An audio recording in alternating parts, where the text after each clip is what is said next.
and at the risk of sounding even more woo-woo, its own kind of out-of-body experience, a seating of one's heartbeat and focus to another place and time. What a gift this is, especially now. I truly enjoyed working with Anthony Doerr, who, as he describes in the following pages, arrived at this gig with his analytical mind prepared and ready. When he began, he pointed out to me the plot holes in certain stories, the inconsistencies and implausibilities. Here's a secret. Every year, in some way, I find myself telling the guest editor that there are not 20 perfect stories. There is not even one perfect story. There is, to my knowledge, no such thing to all people. What one person sees as implausible, another sees as imaginative. You have to keep your eyes on something other than the author's missteps to do this work, although, of course, too many missteps can sink any story. But in general, you learn to keep your gaze on something bigger and broader, the horizon of a story, say, rather than the potholes.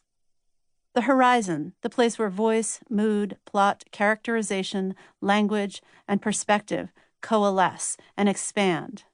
The horizon is where you'll find, as Anthony calls it in his introduction, the magic.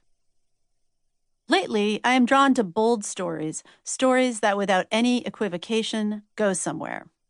Sentences that set something simple and clear on the table. To be bold in one's writing right now seems to me an act of tremendous courage. The legendary Ursula K. Le Guin never shied away from fearless thinking, and her astonishing story of a woman nursing a wounded mine inspector does not disappoint. Ella Martinson Gorham's story, Protozoa, rings with poetic assurance. With crazy eyes, she pretended she was about to jump off the edge of an overlook, like the ocean was a trampoline she could bounce on.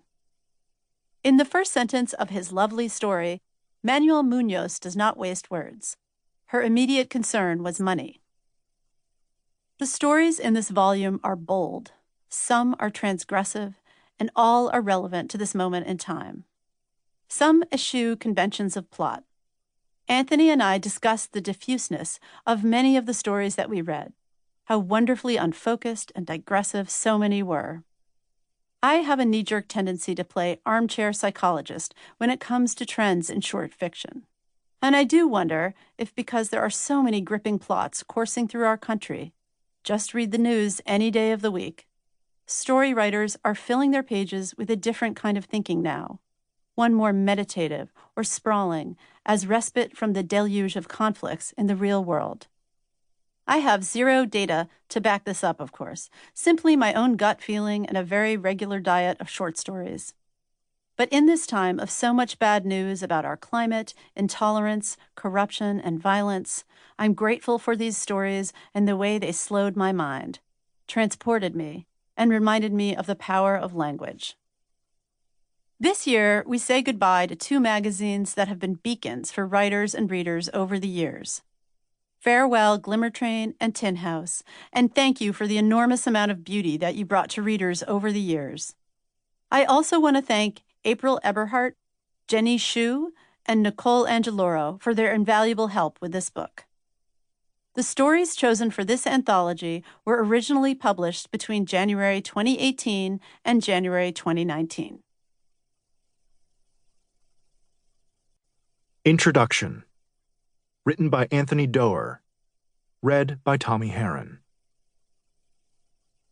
As a boy, I dreamed of becoming a writer, though this was an aspiration I articulated to no one, partially because I lived in rural Ohio and had never met or even glimpsed a writer, and partially because the writers I brought home from the library were all super worldly, like Paul Bowles, or super famous, like Gabriel Garcia Marquez, or super dead, like Sarah Orne Jewett. And I was not worldly, or famous, or dead. Writers seemed a rare and exalted species. I figured I had as much of a chance of growing up to be one as I did of growing up to be a blue whale. Yet I wrote. I wrote a 9-page book about snails titled Mollusks, riveting, and typed stories about my Playmobil pirates on my mother's typewriter, primarily for the pleasure of typing swear words, then frantically covering them up with gobs of whiteout. In my teens, I scribbled short stories into spiral notebooks, most of which featured a boy who walked out of school in the middle of the day and never returned, because to a kid with a science teacher